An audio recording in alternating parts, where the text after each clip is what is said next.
بسم الله الرحمن الرحیم الحمد للہ والصلاة والسلام علی رسول اللہ وعلی آلہ واصحابہ اجمعین اما بعد۔ ناظرین کرام، السلام علیکم ورحمۃ اللہ وبرکاتہ۔ شرح الادب المفرد کے عنوان سے اس پروگرام کے ہمراہ ہم حاضر خدمت ہیں، اور اس سے قبل گزشتہ نشست کے موقع پر امام بخاری رحمہ اللہ کی کتاب کے جس کا نام ہے الادب المفرد، اس کی شرح کے دوران ہم یہاں تک پہنچے تھے کہ اس کتاب میں باب نمبر 17 کے جس کا عنوان قائم فرمایا ہے امام بخاری رحمہ اللہ نے کہ دعوت الوالدین، یعنی اولاد کے لیے ماں باپ کی طرف سے دعا یا اسی طرح ان کی بد دعا اپنی اولاد کے لیے۔ اور اسی سلسلے میں ہم یہ حدیث پڑھ رہے تھے کہ جس کا نمبر ہے 33، اور جو کہ حضرت ابو ہریرہ رضی اللہ عنہ سے مروی ہے، اور ہماری گفتگو یہاں تک پہنچی تھی کہ یہ فرماتے ہیں ابو ہریرہ رضی اللہ عنہ کہ ایک بار رسول اللہ صلی اللہ علیہ وسلم نے یہ ارشاد فرمایا کہ نو مولود بچہ جو کہ ابھی تھوڑی دیر قبل ہی اس دنیا میں آیا ہے، اور مہد میں یعنی وہ جھولا کہ جو بالکل نو مولود بچے کے لیے تیار کیا جاتا ہے، نہ کہ بڑوں کے لیے کہ بڑے بھی بعض اوقات جھولے میں بیٹھ جاتے ہیں، لیکن چھوٹا سا جھولا، اس میں لیٹا ہوا وہ بچہ مہد میں، کہ جسے اردو میں پالنا بھی کہا جاتا ہے، لیکن اس کے باوجود وہ بچہ اللہ کی قدرت سے بول پڑا، بولنے لگا، باتیں کرنے لگا۔ تو یہ واقعہ دو افراد کے ساتھ پیش آیا، اور ناظرین یہاں یہ اشارہ بھی ہو جائے مختصر کہ یہی حدیث بعض دیگر کتابوں میں، بلکہ خود صحیح بخاری میں جہاں دوسری سند سے امام بخاری رحمہ اللہ نے وہاں یہ حدیث درج کی ہے، اور دوسری کتب حدیث میں بھی، تو وہاں 3 بچوں کا تذکرہ ہے۔ وہ تیسرا کون تھا وہ ہم آخر میں اس کی طرف مختصر اشارہ کر دیں گے۔ تو فی الحال 2 بچوں کی بات، ایک تو عیسیٰ ابن مریم علیہ السلام جو کہ اللہ کے نبی تھے، پیغمبر تھے، وہ بولے تھے بالکل پیدا ہونے کے بعد جب تھوڑی دیر ہی گزری تھی۔ اور کیوں بولے تھے، کیا واقعہ پیش آیا تھا، اس وقت وہ بیان کرنا مقصود نہیں ہے۔ وہ واقعہ مفصل طور پر قرآن کریم میں سورہ مریم میں 16ویں سپارے میں موجود ہے۔ یہاں اس حدیث میں دوسرے بچے کا تذکرہ ہے کہ جو صاحب جریج یعنی جریج کا ساتھی، یعنی جریج کے ساتھ اس بچے کا جو واقعہ پیش آیا تھا، پھر وہ بول پڑا تھا، حالانکہ کچھ دیر قبل ہی وہ اس دنیا میں آیا تھا۔ تو یہ دوسرا بچہ جو کہ جریج کا ساتھی تھا۔ قیل یا نبی اللہ، عرض کیا گیا کہ اے اللہ کے نبی، یعنی اس سے پہلے جو حدیث کا حصہ ہے وہ ناظرین ہم گزشتہ ملاقات میں پڑھ چکے ہیں، اب آگے ہم پڑھ رہے ہیں۔ عرض کیا گیا کہ اے اللہ کے نبی، وما صاحب جریج، یہ جریج کے ساتھی یہ کون ہے، یہ کیا معاملہ ہے؟ قال فإن جریجا كان رجلا راہبا في صومعة له۔ جواب میں رسول اللہ صلی اللہ علیہ وسلم نے ارشاد فرمایا کہ جریج ایک راہب تھا، اور اس نے اپنی عبادت گاہ ایک تیار کر رکھی تھی، اسی میں وہ رہا کرتا تھا۔ تو فرمایا کہ راہب تھا۔ راہب، یہ لفظ راہب رہبہ سے مشتق ہے۔ رہبہ کے معنی ہے عربی لغت میں ڈرنا، خوف، یعنی اللہ سے ڈرنا۔ وَيَدْعُونَنَا رَغَبًا وَرَهَبًا۔ قرآن کریم میں اللہ کے جو خاص بندے ہیں ان کے بارے میں ارشاد ہے کہ وہ ہمیں پکارا کرتے ہیں، ہم سے دعائیں مانگا کرتے ہیں، رغباً یعنی رغبت اور شوق کی وجہ سے بھی کہ اللہ کی طرف سے اجر و ثواب اور جنت اور وہاں کی نعمتوں کا شوق، تو اس وجہ سے بھی دعا مانگتے ہیں ہمیشہ۔ اور یہ کہ وہ رہباً، رہبت کی وجہ سے بھی کہ اللہ کا خوف، اللہ کے عذاب کا خوف اور جہنم کا خوف، یوں شوق بھی ہے اللہ کی طرف سے اجر و ثواب کا، اور خوف بھی ہے اللہ کی طرف سے پکڑ اور عذاب کا، دونوں کیفیتیں ملی جلی۔ ایمان والوں کی یہی کیفیت ہوا کرتی ہے کہ بیک وقت شوق بھی ہے، امید بھی ہے، اور یہ کہ خوف بھی ہے اللہ کی طرف سے عذاب اور پکڑ کا خوف۔ تو مقصد یہ کہ اس آیت میں بھی یہ جو ارشاد ہوا کہ وَيَدْعُونَنَا رَغَبًا وَرَهَبًا، تو یہ جو رہبت کا لفظ ہے اس کے معنی ہے خوف، یعنی اللہ کا خوف، تو اسی سے بنا ہے راہب۔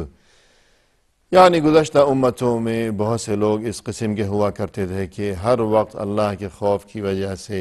اور اللہ کی طرف سے نعمتوں کے اور اجر و ثواب کے شوق کی وجہ سے وہ لوگ ہمیشہ ترک دنیا کر کے، یعنی دنیا کو چھوڑ رکھا ہے مستقل، اور یہ کہ کسی جگہ بس الگ کنارہ کشی اور گوشہ نشینی اختیار کیے ہوئے شب و روز اور صبح و شام بس ایک ہی کام تھا ان کا، یعنی اللہ کی عبادت وغیرہ۔ تو یہ ان کے معمولات تھے، لہذا یہ لوگ انہیں راہب کہا جاتا ہے، جیسا کہ قرآن کریم میں تذکرہ ہے سورہ حدید میں فرمایا وَرَهْبَانِيَّةً ابْتَدَعُوهَا مَا كَتَبْنَاهَا عَلَيْهِمْ إِلَّا ابْتِغَاءَ رِضْوَانِ اللَّهِ فَمَا رَعَوْهَا حَقَّ رِعَایَتِهَا، کہ یہ جو راہب لوگ تھے کہ ٹھیک ہے بہت اچھا کام کہ اللہ کی عبادت وغیرہ ہر وقت، لیکن غلو میں مبتلا ہو گئے، حد سے آگے بڑھ گئے کہ دنیا کو بالکل ہی چھوڑ دیا، جبکہ دین اسلام میں رہبانیت کی ممانعت کر دی گئی۔ دین اسلام ہمیں یہ سبق سکھاتا ہے کہ یہ جو دنیاوی مسائل ہیں اور یہ دنیاوی ذمہ داریاں، بیوی بچوں کی ذمہ داریاں وغیرہ وغیرہ، تو ان چیزوں سے بھاگنے کی بجائے اور منہ موڑنے کی بجائے اور راہ فرار اختیار کرنے کی بجائے ان چیزوں کا سامنا کیا جائے اور یہ تمام کام انسان انجام دے، لیکن شریعت کی حدود و قیود کے اندر رہتے ہوئے۔ یہ ہے دین اسلام کی تعلیم، نہ کہ ترک دنیا اور رہبانیت۔ البتہ گزشتہ امتوں میں رہبانیت موجود تھی۔ تو جریج ایک راہب تھا اور اس نے اپنی جو عبادت گاہ بنا رکھی تھی وہ اسی میں رہا کرتا تھا، اور یہاں اس حوالے سے جریج کے بارے میں بہت سے مورخین نے ایک یہ بات بھی ذکر کی ہے، یعنی یہ بات اس حدیث میں تو نہیں ہے، نہ ہی کسی اور حدیث میں ہے، البتہ مورخین نے یہ بات لکھی ہے کہ یہ جریج تاجر تھا، تجارت پیشہ قسم کا انسان تھا،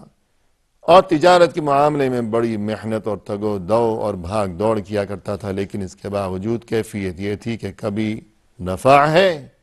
کہ فائدہ ہو گیا بڑا، اور کبھی نقصان، بڑا خسارہ ہو گیا، تو یہ بہت اداس رہا کرتا تھا اور سوچتا تھا ہمیشہ کہ یہ کیا معاملہ ہے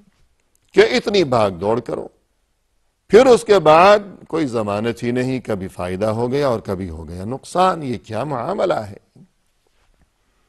آخر غور و فکر کے بعد اس نے سوچا کہ کیوں نہ ایسی تجارت کروں کہ جس میں خسارے کا کوئی سوال ہی نہ ہو، بلکہ ہمیشہ نفع ہی نفع ہو۔ لہذا بڑے ہی غور و فکر کے بعد یہ بات سمجھ میں آئی کہ ایسی تجارت کے جس میں ہمیشہ نفع ہی نفع ہو وہ تو صرف ایک ہی تجارت ہے، یعنی اللہ کے ساتھ تجارت،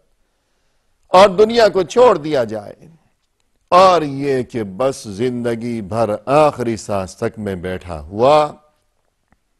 اللہ کی عبادت ہی کیا کروں۔ یہ بات اس کے ذہن میں آئی، اور تب یہ اس نئی تجارت میں مشغول ہو گیا کہ جس میں خسارہ نہیں تھا، صرف فائدہ ہی فائدہ تھا، یعنی راہب بن گیا۔ اور یہ کہ رسول اللہ صلی اللہ علیہ وسلم نے آگے فرمایا کہ وَكَانَ رَاعِيَ بَقَرٍ يَأْوِي إِلَىٰ أَسْفَلِ صَوْمَعَتِهِ، کہ اس کی وہ جو عبادت گاہ تھی تو ایک چرواہا تھا جو کہ گائے چرایا کرتا تھا، چرواہا تھا، وہ اکثر و بیشتر اس کی اس عبادت گاہ کے قریب آ کر بیٹھا کرتا تھا۔ اس نے وہاں اپنا ٹھکانہ بنا رکھا تھا جریج کی عبادت گاہ کے قریب۔ وَكَانَتِ امْرَأَةٌ مِّنْ أَهْلِ الْقَرْيَةِ تَخْتَلِفُ إِلَى الرَّاعِي، اور وہاں قریب میں جو بستی تھی اس بستی میں ایک عورت رہتی تھی، اور وہ عورت اکثر اس چرواہے کے پاس آیا کرتی تھی۔ آمد و رفت کا سلسلہ تھا چرواہے کے پاس، یعنی مقصد یہ کہ اس چرواہے کے ساتھ اس عورت کے ناجائز تعلقات تھے۔ فأتت أمه يوما فقالت يا جريج وهو يصلي فقال في نفسه وهو يصلي أمي وصلاتي۔ ایک بار ایسا ہوا کہ جریج کی ماں وہاں آئی اور یوں آواز دی، جریج کو یوں بلایا کہ یا جریج، اے جریج، یوں آواز دی جریج کو، لیکن اس وقت جریج نماز میں مشغول تھا۔ تب ماں کی آواز سن کر اپنے دل ہی دل میں جریج یوں کہنے لگا کہ امی و صلاتی، یعنی یا اللہ میں اب کیا کروں کہ ایک طرف ماں مجھے بلا رہی ہے اور دوسری طرف میں یا اللہ تیرے سامنے نماز میں مشغول ہوں، اب کیا کروں؟ اور پھر اپنے دل میں سوچنے کے بعد فرآ ان یؤثر صلاته، فیصلہ یہ کیا کہ نماز کو ترجیح دوں، اور اس نے ماں کی پکار کا اور آواز کا جواب نہیں دیا اور نماز میں ہی مشغول رہا، نماز کو جاری رکھا۔ ثم صرخت به الثانية فقال في نفسه أمي وصلاتي، تھوڑی دیر جب گزری تو ماں نے دوبارہ اسے آواز دی، تب دوبارہ یہ دل میں سوچنے لگا کہ یا اللہ ایک طرف ماں ہے ایک طرف نماز ہے، اور آخر یہی فیصلہ کیا کہ نماز جاری رکھوں۔ ثم صرخت به الثالثة فقال أمي وصلاتي فرأى أن يؤثر صلاته، تیسری بار ماں نے پھر اسے آواز دی اور یہ دل میں سوچنے لگا کہ کیا کروں، اور آخر یہی فیصلہ کیا کہ نماز جاری رکھوں۔ فلما لم يجبها قالت لا أماتك الله يا جريج حتى تنظر في وجه المومسات ثم انصرفت۔ ماں نے 3 بار اسے آواز دی اور تینوں بار جریج نے جواب ہی نہیں دیا، اور یوں ماں ناراض ہو گئی اور یوں کہنے لگی کہ اللہ کرے اے جریج کہ تمہیں اس وقت تک موت نہ آئے کہ جب تک تم فاحشہ عورتوں کا منہ نہ دیکھ لو۔ یہ بددعا دے دی ناراض ہو کر غصے میں کہ فاحشہ عورتیں، بدکار عورتیں جو برائی میں مبتلا ہوا کرتی ہیں، بدکاری کرنے والی عورتیں،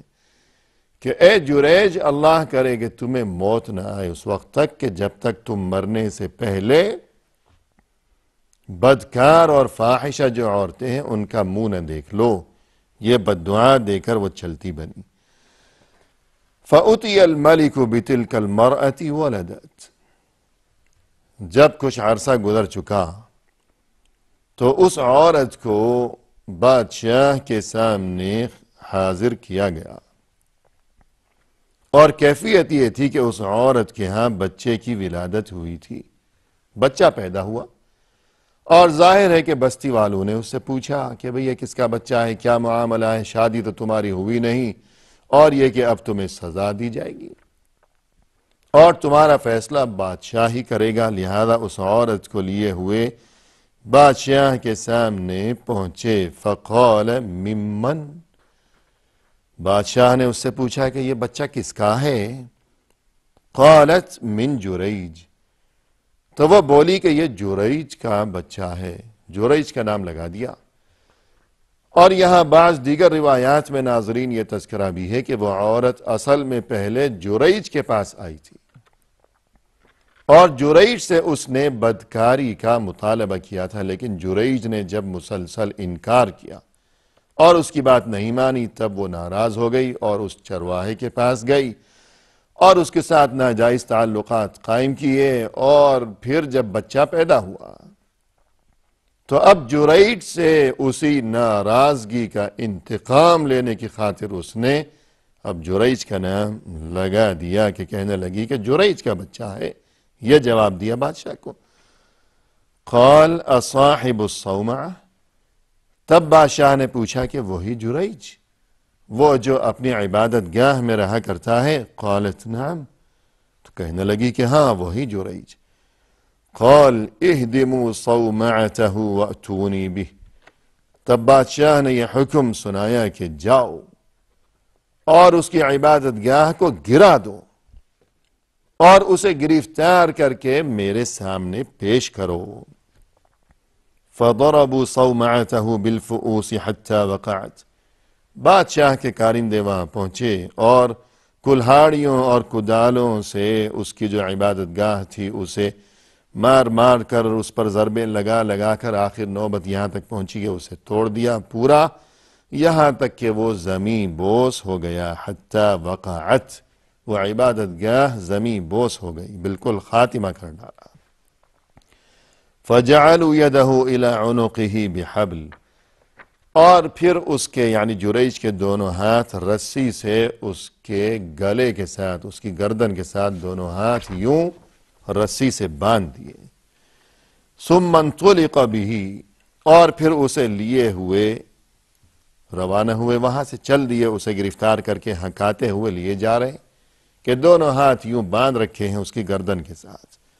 اور جریج کو خبر ہی نہیں کہ کیا معاملہ ہے، یہ کیا ہو رہا ہے، کیوں، یہ کیا مسئلہ ہے۔ فمر به علی المومسات، راستے میں وہ گزرا ایک جگہ سے کہ وہاں بدکار قسم کی عورتیں کھڑی ہوئی تھیں۔ فرآہن فتبسم، اور جب اس کی نظر ان عورتوں پر پڑی تو یہ ہنس دیا، کچھ تبسم یعنی تھوڑا سا مسکرا دیا جریج، ان عورتوں پر جب نظر پڑی تو تھوڑا سا مسکرا دیا۔ وَهُنَّ يَنظُرْنَ إِلَيْهِ فِي النَّاسِ، اور تمام لوگوں کے سامنے وہ عورتیں بھی اس کی طرف یعنی جریج کی طرف دیکھنے لگیں۔ اور اس کے بعد بادشاہ کے سامنے یہ لوگ پہنچے اور بادشاہ نے کیا پوچھا جریج سے، اور پھر یہ کہ جریج نے کیا جواب دیا اور کیا صورتحال پیش آئی، اور یہ کہ نتیجہ کیا برآمد ہوا، اور سب سے اہم بات یہ کہ ناظرین کرام اس میں ہمارے لیے کیا سبق ہے اور کیا پیغام پوشیدہ ہے۔ اور یہ کہ امام بخاری رحمہ اللہ نے الادب المفرد میں یہ جو باب قائم کیا ہے کہ دعوت الوالدین، یعنی ماں باپ اگر اپنی اولاد کو بد دعا دیں گے تو کیا ہوگا، کس قدر بھیانک نتیجہ برآمد ہوگا، کیسی کیسی آفتوں کا سامنا کرنا پڑ جائے گا اولاد کو۔ اس بات کے ساتھ اس حدیث کا اور تمام تر اس واقعے کا کیا تعلق ہے، اسی بارے میں گفتگو لیے ہوئے انشاءاللہ ناظرین کرام آئندہ بہت جلد آپ کے سامنے حاضر خدمت ہوں گے، اس وقت تک کے لیے فی امان اللہ، وآخر دعوانا ان الحمد للہ رب العالمین۔